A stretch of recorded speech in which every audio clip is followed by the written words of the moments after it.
can be. We're live. He thinks he can be. Bring him over to the camera and we can see him. Sorry. He's busy eating his bone right now. It's a dog we're talking about here. Just so we're already know. distracted by dogs. Everybody. We're talking It's about dogs. Happy Tuesday.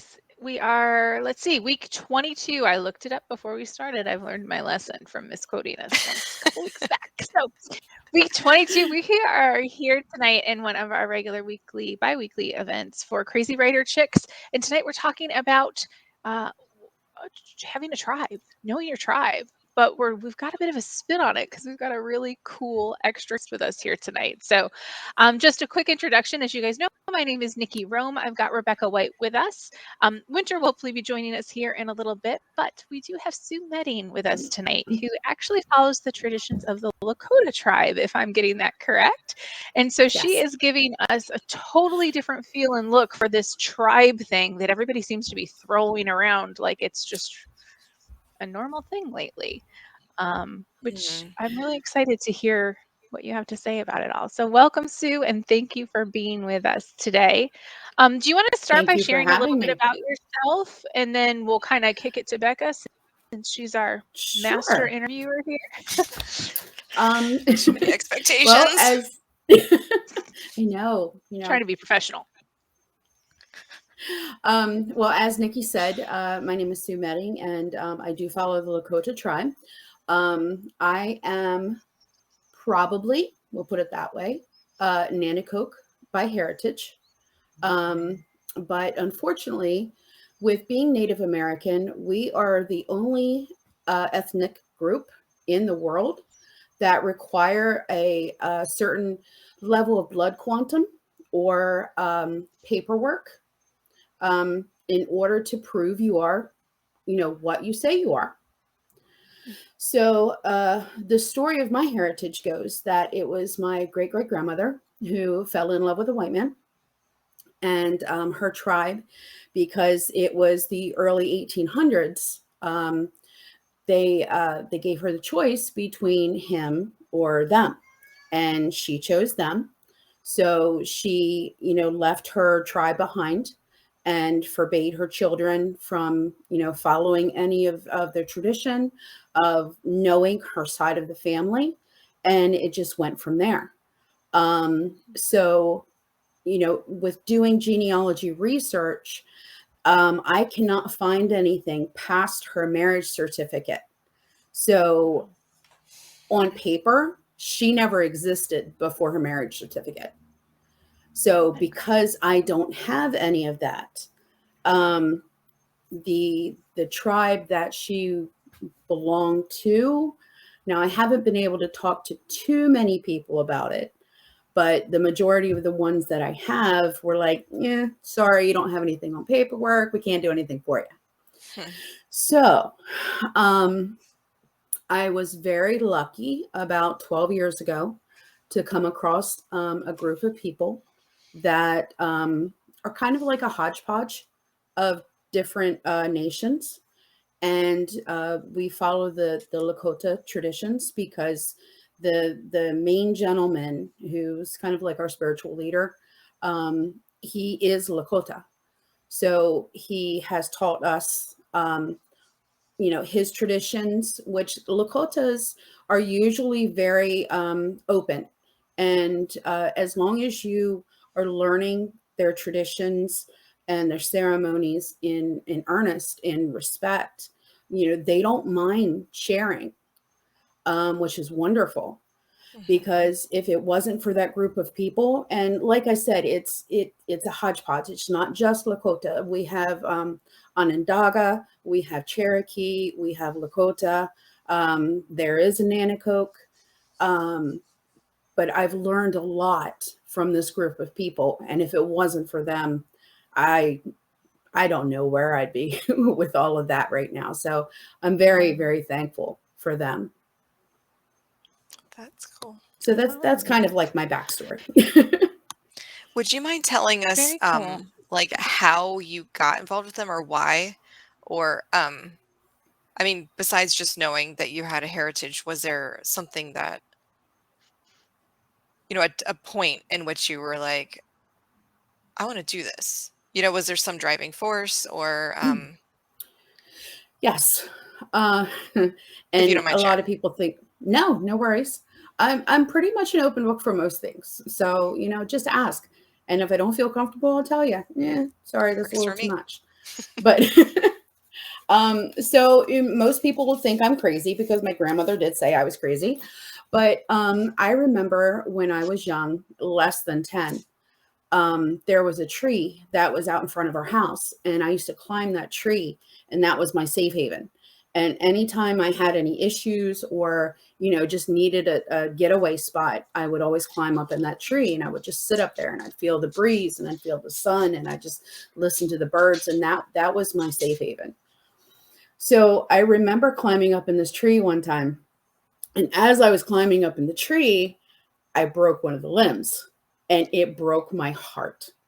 I mean, I got down, and I just like, I apologized, and like I said, I was less than 10, but I cried. I was so sorry to this tree that I broke its limb after all the times that it let me sit in it, and I broke a limb. So I grew up Southern Baptist, and it never fit. It just didn't feel right when I went to church on Sundays. Um, as I was growing, my uncle was kind of the same way I was. He was very much a free spirit, and he had a lot of different friends from a lot of different groups of people. I'm sorry, can I interrupt? Was he Sure. biologically related to you, or was he like Yes. a by marriage? No, he was biological. Natural. He is my mother's youngest brother. Okay. And he tried a lot of different churches and religions throughout his life. And so sometimes he would take me to different ones. And some of them felt more comfortable than others, but I never found anything where I felt like I truly belonged. Mm-hmm. And so my youngest son, actually, it was his friend's parents who connected me with this group, um, because they are Cherokee, and gosh, I can't remember what she is right now. But anyway, they were part of this group. And he's like, hey, why don't you come check this out? I've already talked to our spiritual leader. He wants to meet you. And, that's how it started. Because growing up, I always felt better outside. I always felt better. I felt more calm. I felt like I was more centered if I was in nature or with animals. Um, it was a good fit for me. So that's kind of how all that started. That's neat. Thank you for sharing that. So So do you have any struggles? I mean, knowing what happened to your great grandmother and knowing that you weren't fitting anywhere, right? And you're brought into this new group and you're starting to learn these traditions of people who are very similar to the people who, I mean, essentially ostracized your great grandmother for her love. I mean, did you have any struggles with that? I mean, Oh internally, or yeah, was it like, I'm here and this is me and I'm good? there were Or a some combination? struggles. I imagine it was probably a It was a combination, right? combination. Yeah, it was a Yeah. combination, because I honestly didn't know that I had Native heritage until I was in my 1920. Yeah. Wow. It wasn't Um, even really talked about my then, huh? family had always kept it a secret. And growing up in Delaware, you don't see a lot of Native people on the mm-mm. street that you recognize or connect with being Native. Um, Mhm. in high school or in school, in history classes, you never hear about. I can't say you never. You hardly ever hear about what actually happened to the Native Americans or what they're doing now. and I get that it's history, so it's history. It's not current events. But, growing up through school, even until I graduated, I thought that Native Americans, that it was a dead religion, a dead ethnicity. Yeah. Or like those people who live in that reservation over there that are those people. Yeah. Yeah. Not like a I thing never that was so real. realized, Yeah. never realized that there were any on the Eastern Shore. Did you ever go to the Nanticoke powwow, Becca? Mm-hmm. Ever heard about it? The Yeah, Nanticoke powwow? we went, that's the one like in what, hour south or so of Dover? Yeah, it was down in Millsboro. Mm-hmm. Okay. Growing up, I went to a few of those when I was little, and I always thought that it was like, the Civil War reenactments, that these are people in costumes doing a play for me. I did not realize that these people still lived this way, that, this was a still living culture. So that hurt me when I did find out, because I was like, how I'm feeling now, finding these people, I could have started feeling that so long ago. But I didn't let that get the best of me, because I'm like, okay, I'm here now. Let's make this work. But as far as your question, Nikki, about, feeling that, that she was ostracized by the people that I am with now, it bothered me until I understood why. Because now let me ask you, and I had asked Becca a similar question to this. How much do you truly know about the Native history? Very little. Well, I will say I'm from upstate New York, so probably similar to Delaware, right? They taught us the history of the Seneca and the Iroquois and everything else when I was younger. I mean, their names of tribes are literally plastered all over our cities and so forth, yet no one knows much about who the people really are. Right. Not were, are. Right. Right. Mm-hmm. Yeah. So that, I mean, we would go to events and it was the same thing. I'm like, oh, look at their pretty costumes, or, oh, look at their beautiful dances, but not understanding, growing up. I mean, I was there until I was, 19 years old. I spent all of my primary school was there, right? So I was always taught history, not now, Right. And so probably very similar to what you guys see or saw in Delaware. It was there, but not there. Not as much as it is here in Florida. I will say, you see and hear a lot about the tribes here in Florida because the reservations are so big and popular with tourism and all this stuff that they've gotten into, the larger ones anyway. Which is why I had previously heard about the whole bloodline thing, and you have to like prove you are who you are kind of thing. And I remember the first time I heard it, I thought it was just insane. Yeah. But that's work, I guess. So, but that's the extent of my knowledge, really. Okay. All right. And in all honesty, that's the extent of most of the people in America. And that's part of our problem, because there are only, put it to you this way, as of about 8 years ago, when I was doing research on this, there were only about 5 states in the whole United States that gave an actual depiction of what happened to the Native Americans through, during colonization and over the last 600 years. Everybody else has got, we came to Plymouth Rock. We met them. They served us Thanksgiving dinner and everybody was happy. Yeah. That's not the way it worked at all. At all. Have you ever heard? What's funny is my daughter is in 3rd grade. Her 2nd grade teacher, it was adamant about teaching the truth about colonization. Okay. Everything from kids drinking beer to what really happened to the Indian tribes. And the year that I was duration hours in her classroom before my daughter was even her student. And I remember her telling me how much flack she gets from the other teachers because they do this like Pilgrim and Indian I luncheon bet. thing where they make these little crafts in the cafeteria, and she doesn't send her I class. did that in And she was like, in school. I'm not teaching them fake history. I Right. was like, Because that's what it I had is. so much respect for her because no one does that. Like, no one really teaches the truth. And everyone was like, they're in second grade. They can't know the truth.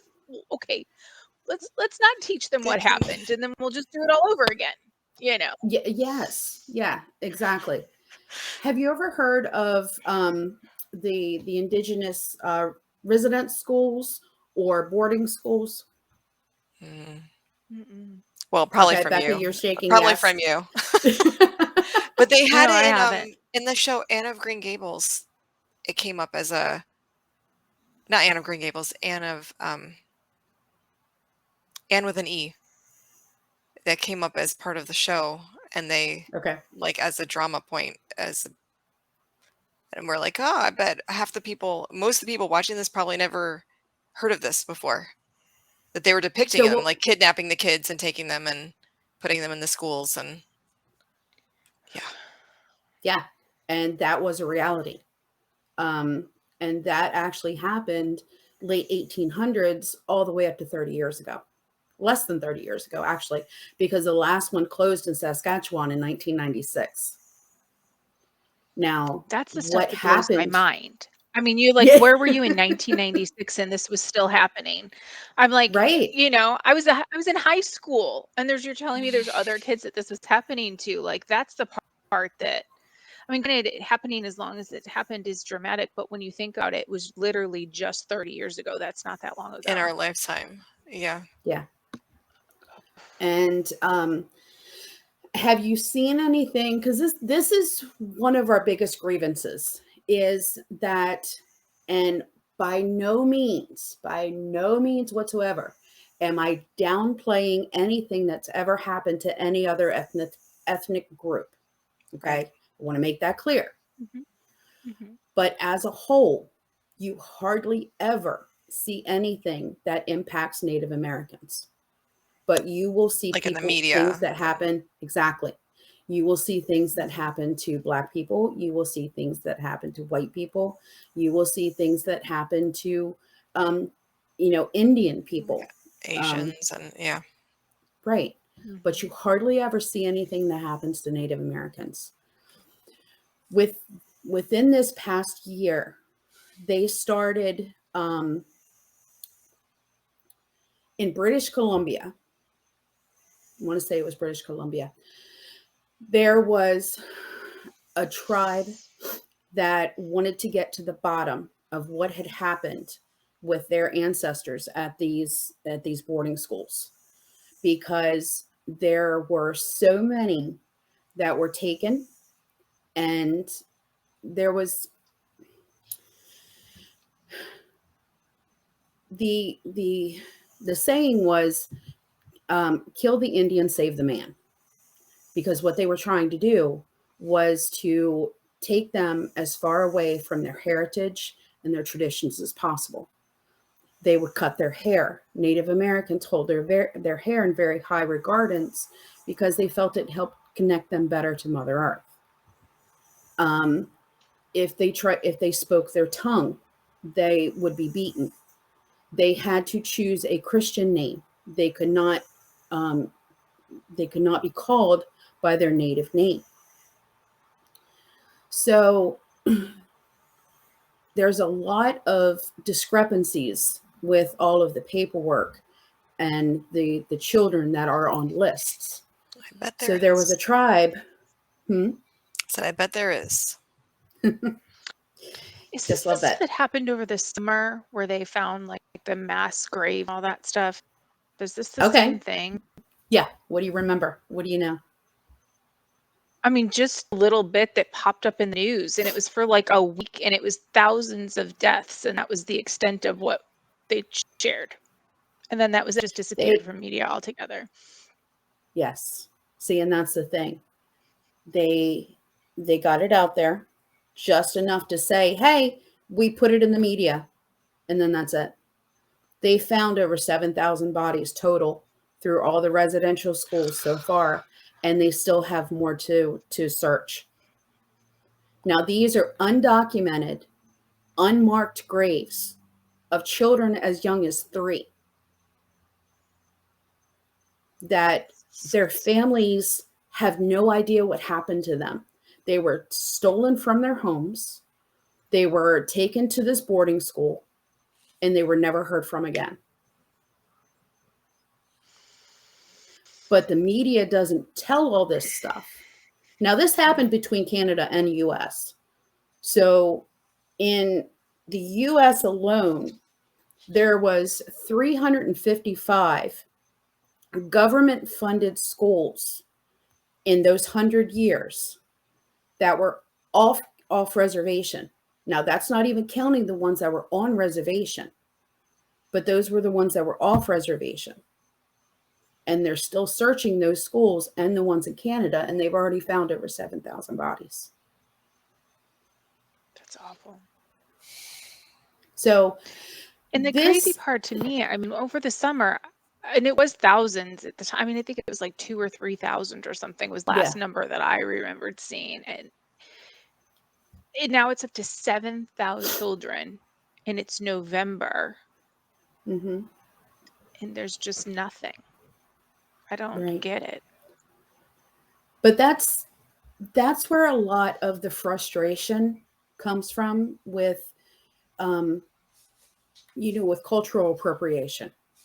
Because people, quiet. Quiet. Thank you. Thank you. Good boy. People will use our culture when it's cute to them, or when it makes other people laugh for them, or, whenever they want to be the new hippie in town. You know what I'm saying? But they don't understand the struggles that the natives actually went through, and the things that they're using, how it's very disrespectful to the culture. Perfect example, it being Halloween, is the sexy native woman you see with the headdress costume. Never, never would a native woman ever wear that, ever. And the fact that she's wearing a war bonnet is very disrespectful, because that's something that's earned. That is never something that is just given. That is proof that you are a warrior, that you've done what you've needed to do to help protect your tribe and your people. And if I'm not mistaken, women don't wear them anyway. I mean, I know in past, women never wore them. In the old culture, women never wore war bonnets. That was only men. But because of the way things have been going after colonization, we've had to adjust. Even up to 1978, with the Freedom of Religions Acts, up to 1978, it was still illegal for Native Americans to do any ceremonies. If they were caught performing any ceremonies, they could be arrested and are fined. 1978. What happened to freedom of religion for everybody else except for us? So there's a lot of things, just like the African Americans did when they came over as slaves. They had to try to keep a lot of their ethnic traditions, but hide them from their white owners, right? So Native Americans basically had to do the same thing, because we were persecuted for performing our ceremonies, for being Native. It was actually better to be Black than it was to be Native. Blacks could own property before Natives could. Blacks could vote before Natives could. So, there's a lot of things that we've had to fight silently for. And I say we, because I've talked to so many elders. One of my Native uncles, who passed away 2 years ago, was in one of these residential schools when he was young. He spoke to me about what that did to him and what happened as he saw these other children that he was there with, everything that they had to go through. So I say we as a whole, I luckily have never had to experience that, but it hurts me to know that they did, and that people are still laughing or still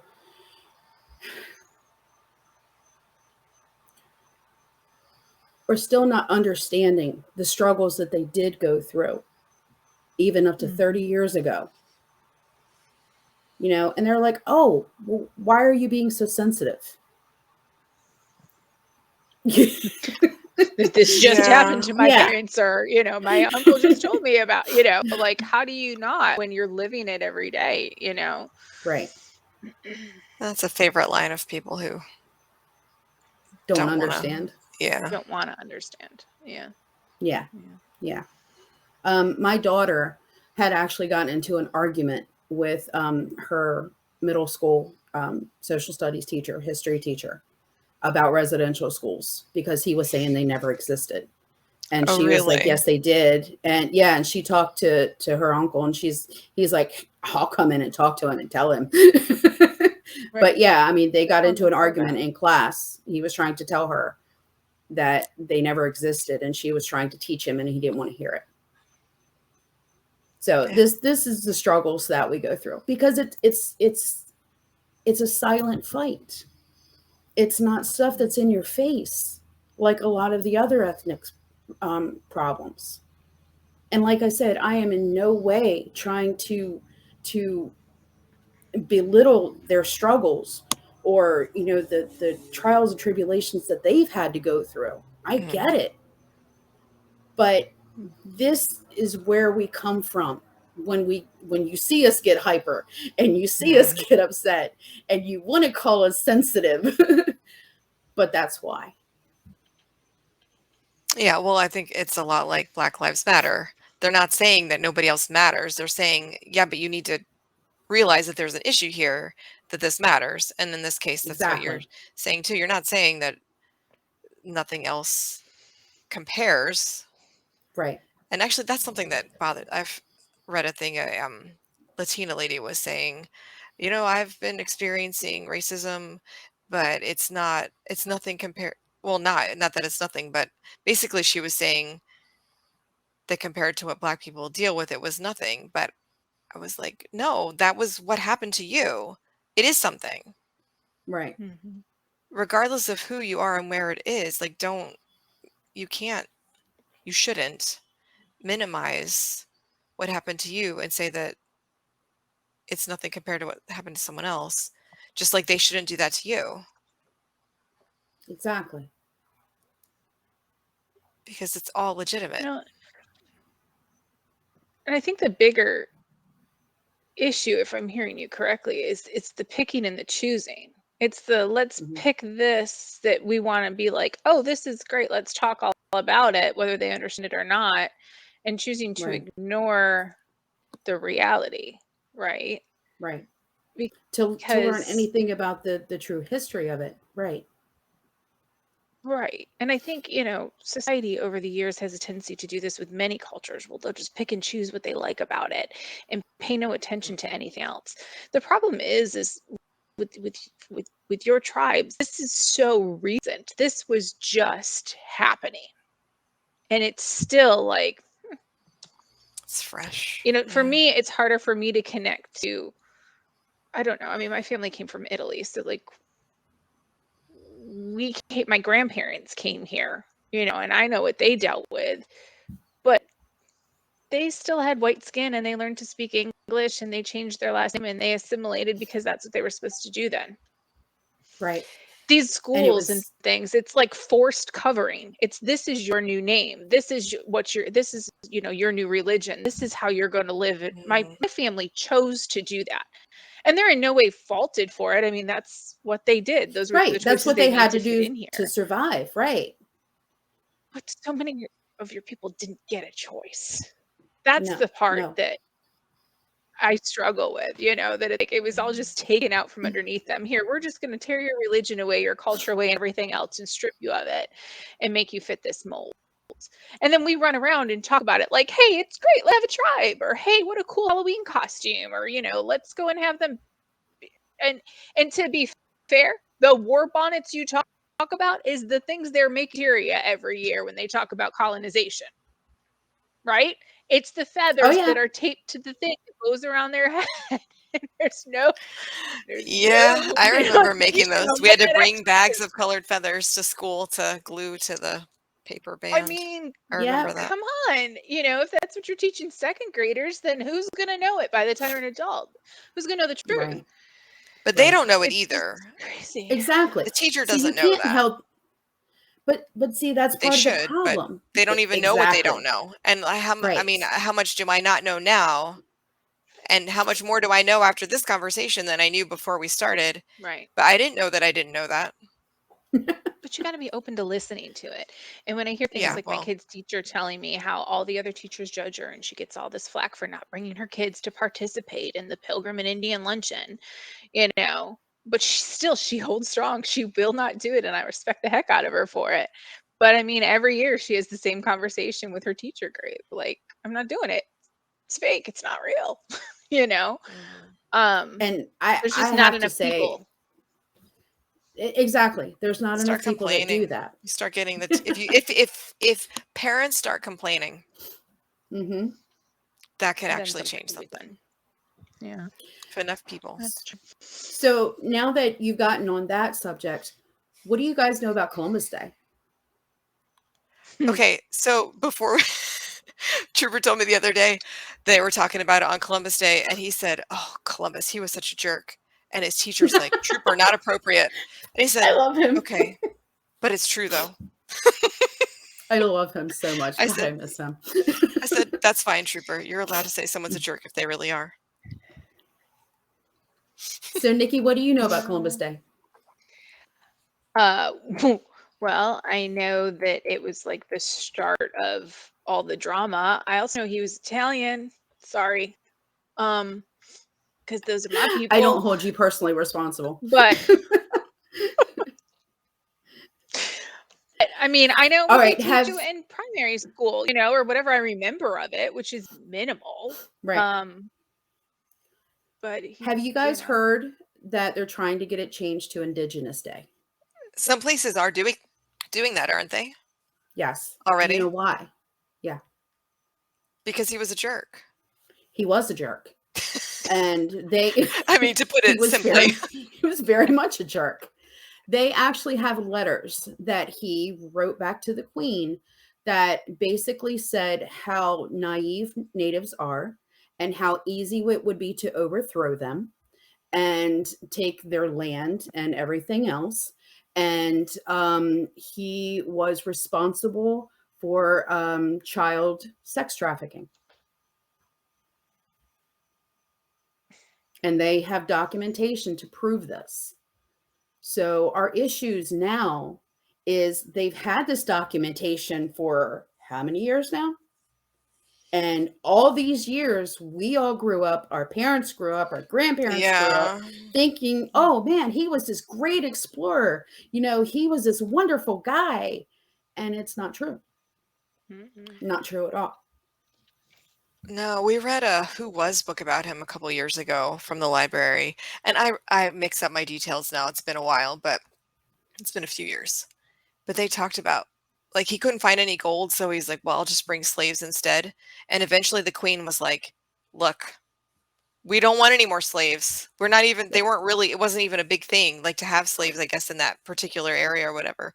But he would Right. just bring back ships of slaves because he didn't have anything, he couldn't find gold. And if I remember right, he never actually made it to the continental US at all.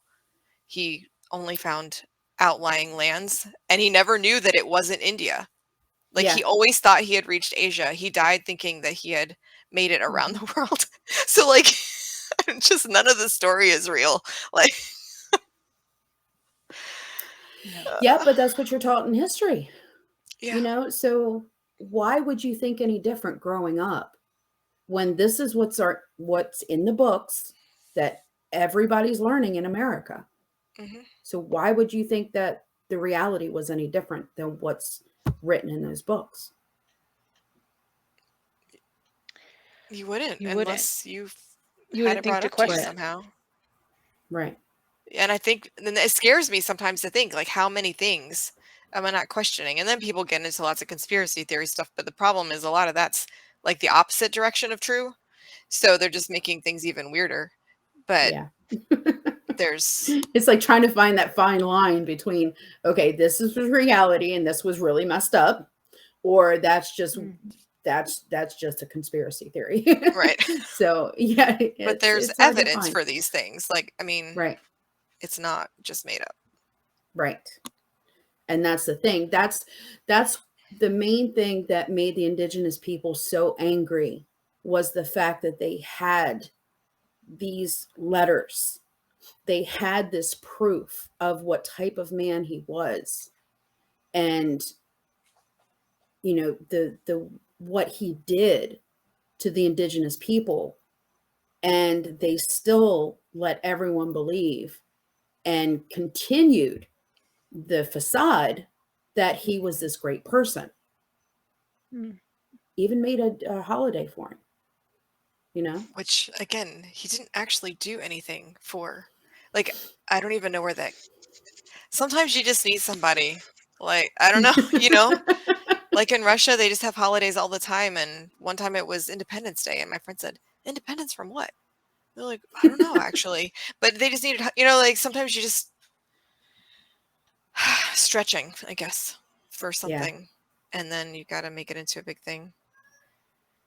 So what do you think about... All right, so originally this talk was supposed to be about like finding your tribe and the importance of having people around you, and can you have more than one tribe, that kind of thing. But then we started thinking about it.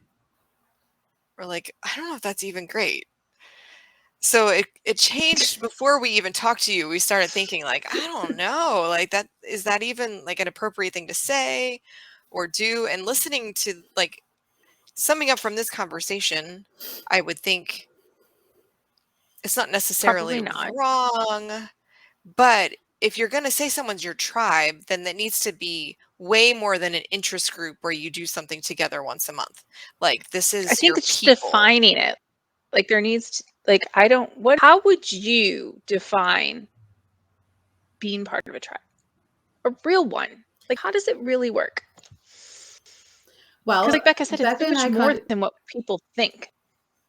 yes. Yeah, we say like my Yes, tribe. it Oh, is. this is my tribe. We knit together, Mhm. once a month or whatever. And right? I mean, that's what we think of now. They're my people, my tribe. A lot of people do, because they just think, like you said, it's a common group. Yeah, we play poker together. We, whatever. Right. Group of common interests. But yeah, there you go. But Becca and I had discussed this a little bit before. And I had told her, we don't own the rights to that word. That is a worldwide term. But you have to understand what the definition of tribe is to the people who use that word. It's a kinship. It's a group of people that you have that understand that there's a give and take in everything, that they'll do whatever they can to help make sure that everybody in that tribe is taken care of, that they don't forget about the sick or the elderly or the young just because it's inconvenient. That they make sure that everybody has an old world. They made sure that they had food. They made sure they had shelter. They made sure that if they were traveling, that they had a ride or they had a sled. It wasn't just, oh, sorry, it's inconvenient for me to take care of you today. Maybe I'll catch you next week. And that's basically what a tribe means to us. It's a kinship. Family. Go ahead. Yeah. It's like family, but like real family. Yeah. Not that you're Not the forced to be way related to, but that you've chosen to be part of. right. That's what I was going to add to yours, Nikki, was, family. I'm sorry. I am a strong believer that the people that you choose to be family are much stronger than the people that are blood family. Mm. I've experienced that in my life time and time again, to the point Yep. where it just, these people, this Tioshpaye, which is the Lakota word for our extended family. It's okay. It's good. I got 4 of them. It's good. My husband just walked in, so the little one's barking. Oh, daddy's home. Daddy's home. Right. Sorry. Don't do that for me. But these people are my family, and I would probably, I can't say probably, I would do more for them than I would my blood family, because they're the people that I know have had my back when I've needed it. And that's what a tribe is. Mm-hmm. So if you have that connection with these people, and just because you only get together once a month, we only get together once a month, seriously, because we have people that live in Virginia. We have people that live in Baltimore, and it's so hard walking into worlds.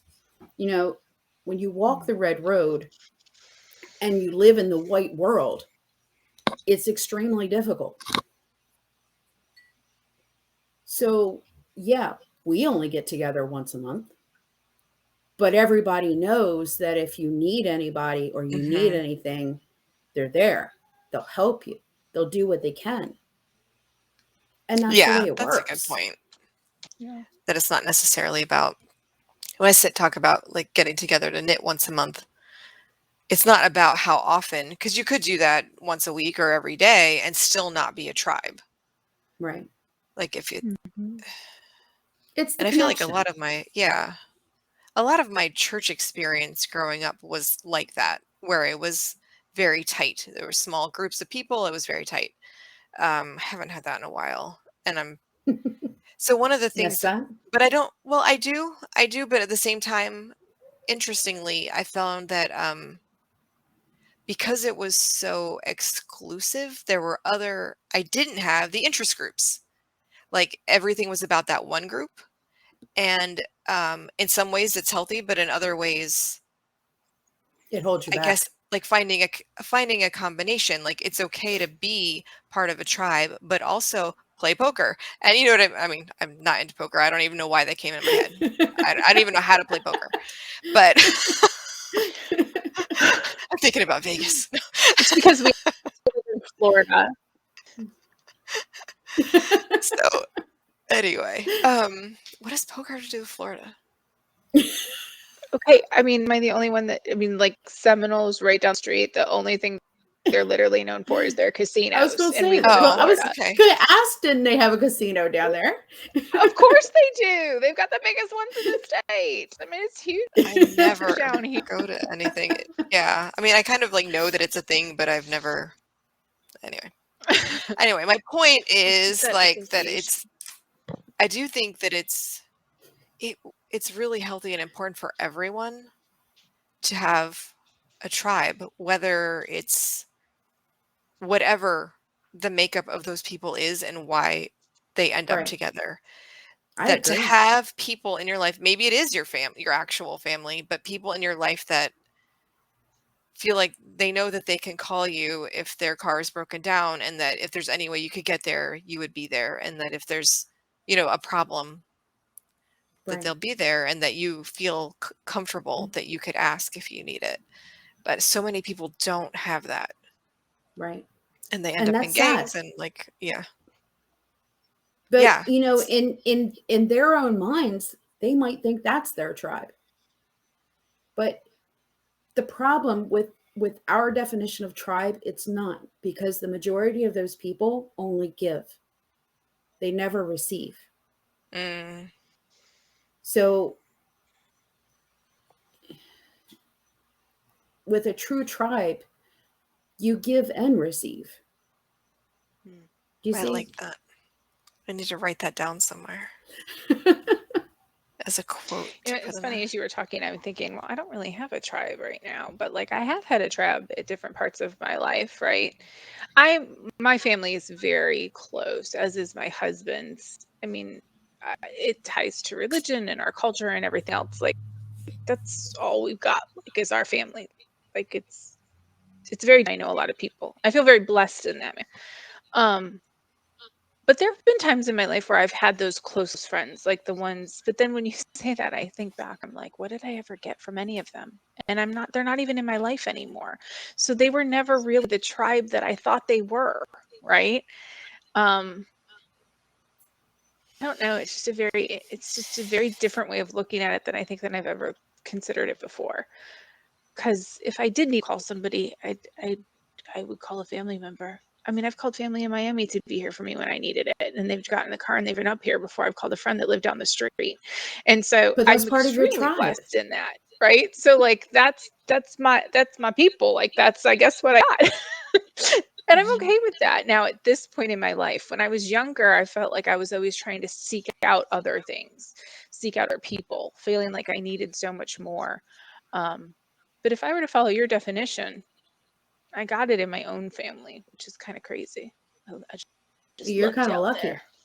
Yeah. Yeah. Well, I married into But some of that family. But mine's up north. So, but still, I mean, there are people that are in my life by choice, because I know that they're yeah. not up. There's no obligation to force anybody to stay anywhere. I don't know. Well, No, it's maybe just what like you my needed, though, daughters. was the interest.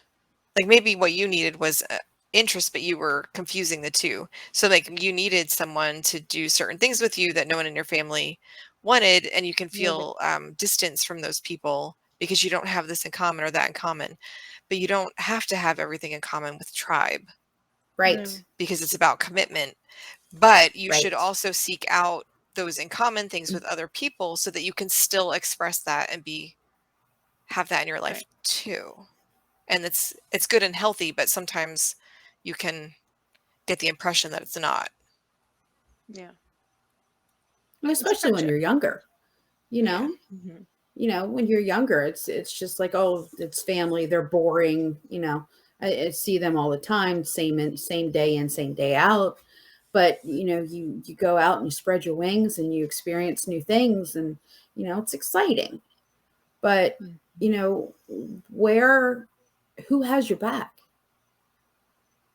Who can you call in the middle Yeah. of the night? Like you said, you called a family member instead of calling a friend that lives down the street. There's absolutely nothing wrong with that, and that is your tribe. Mm-hmm. Blood family, Yeah. or not. That's your tribe. That's true. I got one anyway. They're not the one I thought I had, but I got one. It feels special. It's good. I don't know. So what other questions you have, Becca? Honestly, I feel like I was looking at my paper here and we have talked about or hit on all the things that I had written down. But one thing that we could talk about, okay, is for people who don't feel like they have that in their lives. And I'm not going to a church that I would consider like that, but I do have people that if I'm suddenly crying about something or whatever, like I have people in my life that I can text right away who will hear, like that are waiting for that and that will be right there for that. I'll text you next time too. Just because we haven't talked in 5 years doesn't mean I can't text you. No, that's Exactly. actually I'm that kind of person where I just pick up. I'm like, oh, we haven't seen each other, but you're still my friend. We could still stay up until 11 and talk. That's right. But helping people find that, because I really do feel that it's important to not go very long in your life without a tribe. And people try to find it in a boyfriend or a girlfriend or like relationships like that, and No. it's not. It becomes a really Help it. codependent negative relationship when you try to make one person or even two people your tribe. I feel like it's too much. Like you said, there has to be give and take, and there has to be enough to go around, doesn't there? I don't know. Maybe I'm making that up. No. I mean, that makes perfect sense. And you're very right. Because the thing is if you try to make your tribe one or two other people, how draining is that going to be for each one of you? Right? What if you're all having a bad day at the same time? Exactly. No, but Ain't no one seriously, getting it's we if you try to make your boyfriend or your girlfriend your tribe, you're right. It's a very dangerous codependent relationship because you're looking for that. I guess the main thing is you need to figure out what you're looking for. What type of person are you looking for? What are you willing to give? If you're going to be the type of person that's going to be one of those, sorry, it's inconvenient. It's inconvenient for me to cross the street to go pick you up. Have a nice day. I'll catch you on the go round. Or are you one of those people that will fly across the country because your best friend stubbed her toe? And I know that those are two extremes, but that's what I'm trying to get at is what kind of person, what would you be willing to give in a relationship? Because that's the kind of people that you need to look for. Or you need to understand that one, you're going to be giving more than you're getting. Or two, you're going to be getting more than you're giving. And that's not fair to them because then you're draining. And that's not fair to anybody. Yeah. There are days where you're going to be very draining, but you should allow that person to be very draining on another day too. You have to understand. Exactly. When someone starts to be one way all the time. I mean, I've learned, I go to, I would say my tribe is my support group that I go to, and it's for codependency because I'm the person that tends to be the one that everyone comes to and needs things from. And it's okay as long as I'm taking care of myself and I'm healthy and I have people that I can rely on.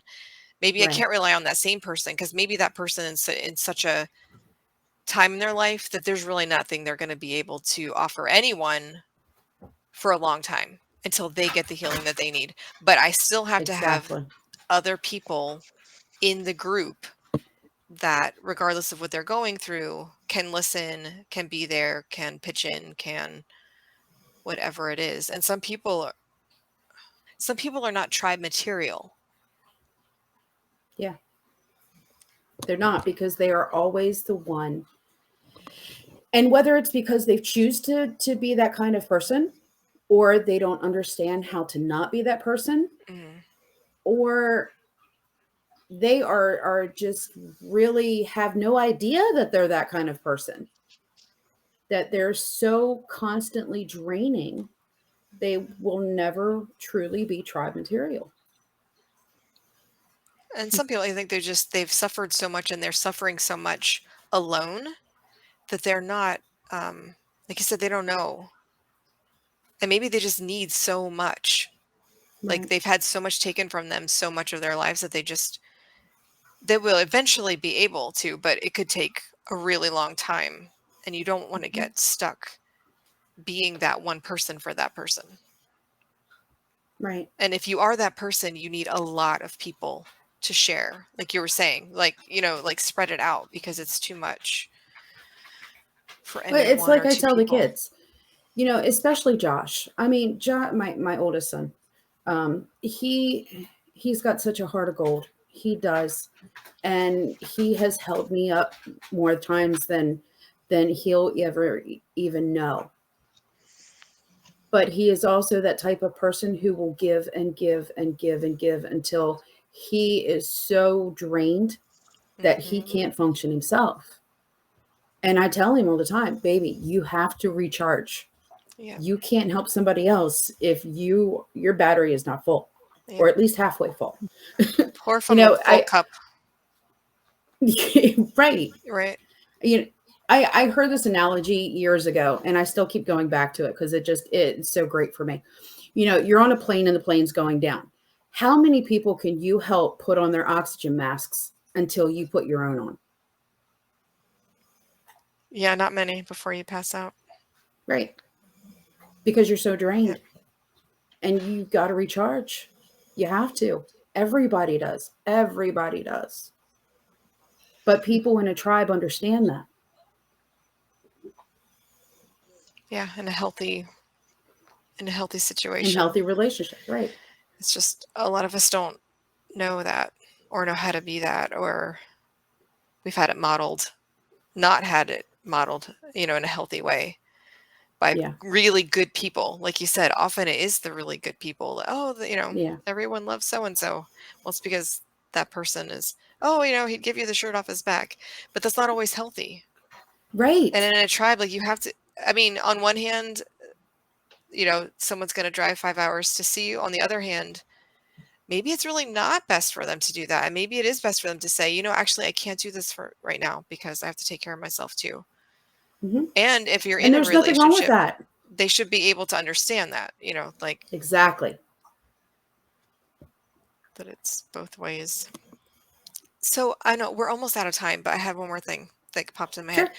What do you think about the connection between suffering together and fighting together and that kind of thing as part of tribe? Like, can you really become a deep connected tribe without a sense of shared suffering or shared suffering is really the best thing I can think of.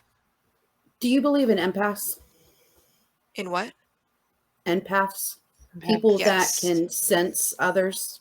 Yes. Well, if you have a tribe with empaths in it, you have a group of people, then they can feel that. They can help you through that without ever experiencing it.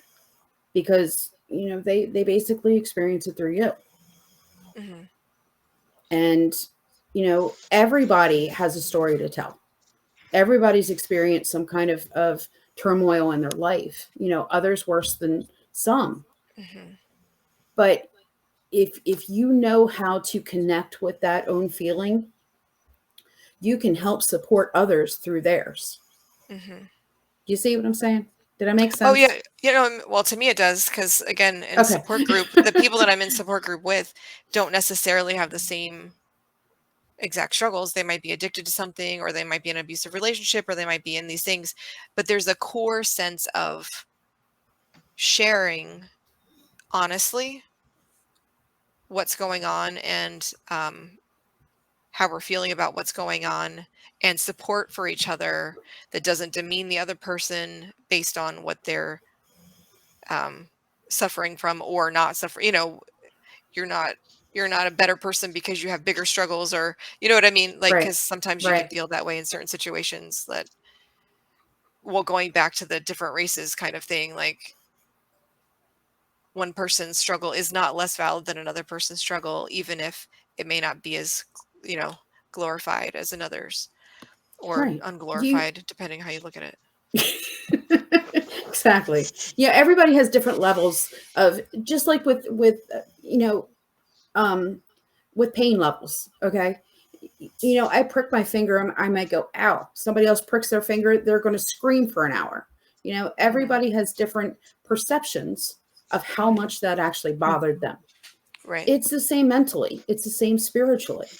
So you can't say that just because somebody didn't appear to go through the same level of struggles that you did, that it affected them any less. Mm-hmm. Yeah. That's my opinion. No, I agree. Because everyone's struggle is their own struggle. But there's something about sharing in a struggle together, either the same struggle or the fact that you're sharing different struggles, but you're sharing them together. Does that make sense? That I just don't think that you, personally, I'm not, I guess, an expert, but I don't think you can really have a sense of tribe by my definition, my current definition of tribe, without that, without a sense of we are in The this same together, struggles? like, or maybe Okay. not the same struggles, but sharing struggles. So you may Yes. not have the Okay. same Yes. struggle, but you're sharing it together, not in a that's his and this is mine and I'm going to help him with his, but it's still his. Like there's a sense of, and the Bible talks about like carrying one another's burdens. I think that's what it's talking about. It's not saying that you're responsible for that person's burdens, Right. but you're helping share that. And you can have that in a lot of different situations. For example, an Indian tribe or a African tribe or any kind of situation like that. There's this sense of community that comes from sharing together, not just your happy times and not Mm-hmm. just And that's the having two another party together. Right. It's good to have parties together, but if that's what it is and you're not sharing a sense of identity in other ways, it just doesn't have the same gravity to me. I'd Does that make agree. sense? Yeah. So, Because it's the bad times that truly test who you are and what you have. What kind of people do you have as supports? What are you willing to go through, get through? mhm. So I think that kind of all falls in there. Yeah. And it might be the difference between an interest group and a tribe in the Yeah. long run. Like you can have parenting groups where you go to the park and you have play dates, and that's an interest. But when you have a bunch of An autism parents who all group? have autism or adopted kids who all have behavior things, and you're talking through those things, not just Right. being in the same place at the same time, you end up becoming a tribe because It's you're easier to sharing a become. suffering. Even again, you may Yes. not actually be having the same suffering at the same time, but you're sharing. You're helping each other through it. Mhm. It's almost like And you're sharing the truth, right? Right. I mean, I go to a parenting group, I meet a bunch of people in a playground. I'm not tell them the Right. bad. But if there's somebody else who's experienced the bad or is experiencing the bad, then I'll tell the whole Right. truth. I'll finally Right. have someone to share it with. You know what I mean?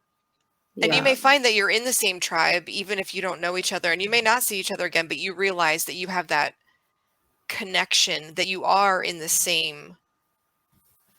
Just like if you met another Native person from somewhere else, you may not celebrate with them once a month, but you still have some kind of connection, right? Or am I making this up? Oh yeah. There's still No. this connection because you know you have a shared heritage, a shared suffering, a shared, you Yeah. name it. Well, let me tell you, just real quick, when Allie had moved out to Oregon and she had met this guy out there who was his I can't remember if it was mom or his dad was full blood Lakota. And so they just started speaking Lakota at work, and everybody else is looking at them like, what are you talking about? And so, immediately they had a bond. It was great. Mm-hmm. Right. Which actually leads me to one question that I do want to ask before we go. And then I'll have to be Absolutely. taskmaster and be like, it's time to leave. But I mean, you grew up, right, struggling to try and find your place or who you were and everything else. And you found the group that you're with now, the tribe that you're part of now.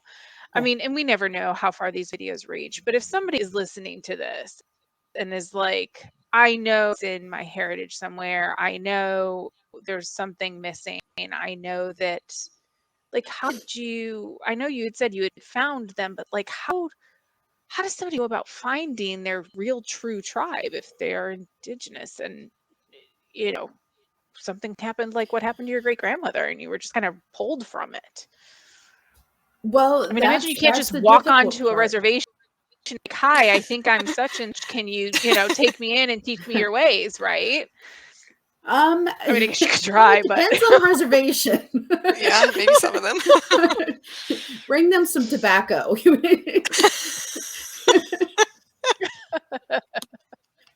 Tobacco is an offering for Oh, okay. there you go. Not like bring them a case of Step one, cigarettes, taste but like, tobacco. okay. No. Sorry.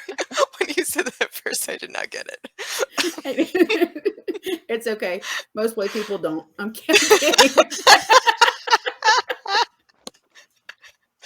Yeah, we've come full circle, folks. Can't help it. So basically, the beginning point that I would give is start out with your genealogy. Do some research. Go to the archives. Go back as far as you can. See what you can find. And then if you do find out that somebody does come from a nation somewhere, try and get a hold of let's just say Nanticokes. Okay, so if you look up on the Nanticoke website, you can find the chief, people in other powers or positions of power. I hate that word, but and then contact them and say, I've done my genealogy. This is what I found. I'm trying to research my heritage. I'm trying to find out, who they were and who you guys are and whatever you're trying to accomplish, and see where you go. There's going to be times where, people are going to be met with open arms, and there's going to be times where the door is going to be slammed in their face. It really depends. Yeah. Because so many different nations have gone through so many different issues. The majority of the nations on the eastern shore have either been disbanded, they have been completely assimilated, or they have been forced out west or up north. So it depends on what kind of animosity are they carrying with them, because of this. Are they looking at it as, oh, there's somebody else that's trying to be the cool Indian thing, because that's a lot of the problems that they were having years ago, is especially when it, started out with the whole hippie thing is, earth and peace and I'm native. And okay, you either are, but do you understand what that means? Do you really want to learn in earnest what that means? Because they're not a very loud people, but they are a very prideful people. They are a very courageous people. And they don't want that walked on. They don't want that used as a delivery for humor or, a way to get other people's attention. So more of a inquisitive approach than this is who I am and take me in kind of. I know, and I ask this kind of twofold, which is how I had originally heard the whole proving your genealogy, or how Native American you really are, how indigenous you really are. Which, let me ask the question. Yeah, how native which are you? verbiage are we looking for? Like, which one is appropriate anymore? Do we still use Native American, indigenous people? I know my company has done a lot of changes and shifted everything to indigenous people. And I was brought up with Native American, so I'm really just asking out of curiosity. I don't know. Honestly, it depends. A lot more people now are choosing indigenous, because indigenous means that you started out from this area. So, Okay. that makes sense. They are the indigenous ethnicity that were here. Native American, okay, you were born in America, so you're Native American. Yeah. You guys were born in America, right? So completely by definition, you are Native American. Technically, we're Native American. Yeah. Gotcha. I knew a lady from camp who did not like Native American. She actually preferred American Indian, is what she preferred herself. But I imagine that was before anyone was really saying indigenous. I was going to say, how long ago that would was have been probably like 10 years ago at least. So yeah. I don't know because what she's saying now. that's kind of where I remember it went from hearing Indian to Native American to American Indian and now American to Indian, indigenous. Yeah. indigenous. So I because remember that hearing was the whole American thing. Indian Everybody for wanted to sure. be African American or Asian American, so it was like, okay, well then we'll be Indian American. But a lot Yeah. of people still hold on to the resentment that the only reason we're called Indians is because of who? Because Columbus thought he had reached the Good Indies. old Christopher Columbus thought he made it to India. So Anyway, there, like I said, there's some people that hold on to the resentment to be called Indian because of that. Yeah. So yeah. you're never going to please everybody all the time. Mhm. So, but as it Well, that's what I was stands going to say. right Is one of the now, things that I think just the reason asking that was, I know there's, I believe members of the Seminole tribe get paid dividends. And I remember that was a huge thing here in Florida because so many people were approaching the tribe and trying to be part of the tribe to get the tribe benefit and everything. And they so were also that's having why I was problems with curious. Cherokee with that happening. You can also Yeah. get a lot of scholarships, school scholarships. I know If there's you can special loan prove that you have a programs and things certain, like that. I mean, I work in the yeah, financial industry. There's a lot of stuff that's out there, but you have to be part of the tribe, which is why I was you have asking, to be like, a I would certain think blood so many, quantum, right. right? I would think so many people would be like, oh, well, wait, prove to me who you are first before I'm even going to entertain a conversation with you, which is unfortunate for those who really are out there and have had some kind of break in their history. But you can't blame them for being defensive, right? Like you, but you don't Right. blame the tribes either for being defensive of that because I No, imagine absolutely there's been not. loads of tried to work their way in for the wrong reasons. Exactly. So And that's why I start with was saying, genealogy. yes, start with the genealogy, get what you can on paper, and talk to your elders. Find out the stories, because there's a lot of times where you'll get stories from people, but it's not directly followed with paperwork. But if you get certain stories from people, you can piece it together. It's a puzzle. Yeah. A lot of times it's a puzzle because, like I said, it was not good to be Native. After that happened with my great-great-grandmother, she wrote, I have the census. Every single one she did after that, she wrote white because she was light-skinned. Yeah, she could get away with it. Yep. Oh. Okay, I know we're supposed to stop. Yes. So what about using specific tribe names when possible What do you mean? instead of saying, I don't know if I should say Native American or like instead of that saying, oh, my friend who's Nanakoke. Like if you use the actual That would be tribe wonderful. That would be instead wonderful of lumping everyone because, together. yes, because that's the one thing that drives us absolutely insane is that not every person that is Native American is related. You know, Didn't all come from the same tribe. Indians Everybody coming complain from the about same that country. too. Like we're not all our Parvati or whatever, like we have different names and my daughter's friend at the time, okay, had a baby, and I cannot remember what they named her, but I was like, oh, that's really pretty. Where did you get that name? She goes, oh, it's Native American for bird. I was like, what tribe? She goes, oh, I don't know, just Native American. it's like saying it's a European word. Like okay. Okay. Each region had their own languages. They had their own types of houses. They have their own types of garments. They had their own tools. Just because somebody was Native American on the East Coast, that does absolutely mean nothing to somebody on the West Coast. So yes, if you can call them by their nation, wonderful.